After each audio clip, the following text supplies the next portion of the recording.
I'm Selena Al-Shahabi with Students for Justice in Palestine.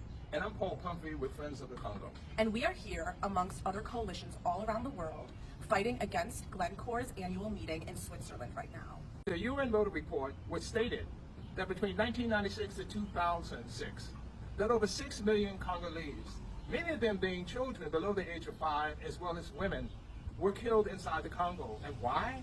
Because that region of the Congo, in the eastern part of the Congo, happens to be filthy rich with minerals that large corporations wanted access to, and they didn't want to pay companies, mining companies in places like Australia, because they knew that Australia would charge them the going rate.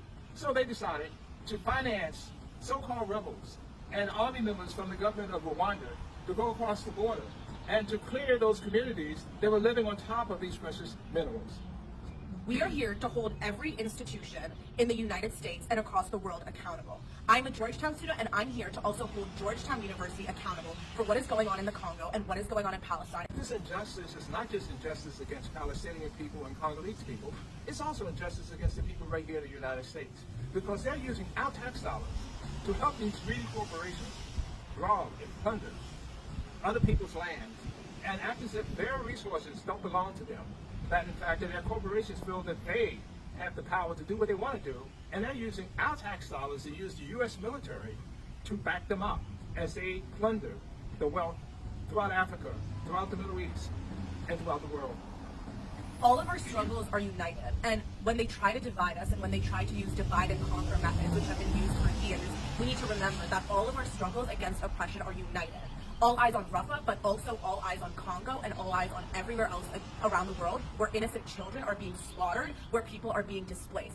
We must understand that what is going on is straight up robbery, and that the support of the U.S. government, both political parties, as I like to refer to them as Twilly-D and Twilly-Dum, both political parties are in major support of these corporations, not even just U.S. corporations, because Glencore is a corporation that's in Switzerland.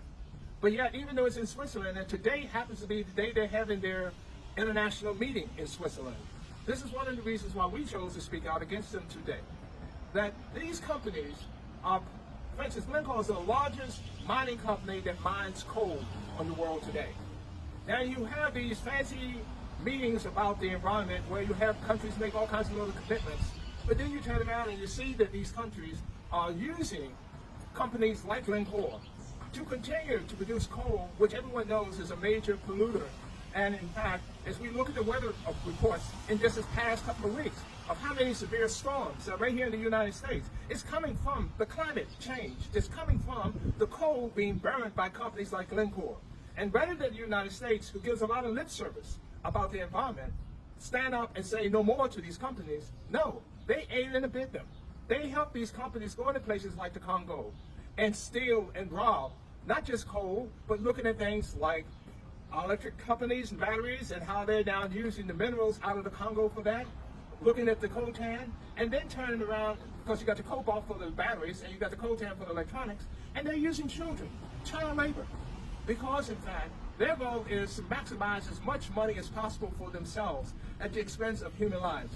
And we have to say enough is enough, and it must be ordered in. And we must hold our government responsible for this, because the U.S. government in particular has been the biggest military power that has endorsed and supported and aided and abetted the forces that have been killing the people inside the Congo and using the children to do mining and such things as cobalt, which is extremely poisonous to these children and to many of the women who, in an effort of trying to support their families, are being poisoned as they try to dig out the cobalt.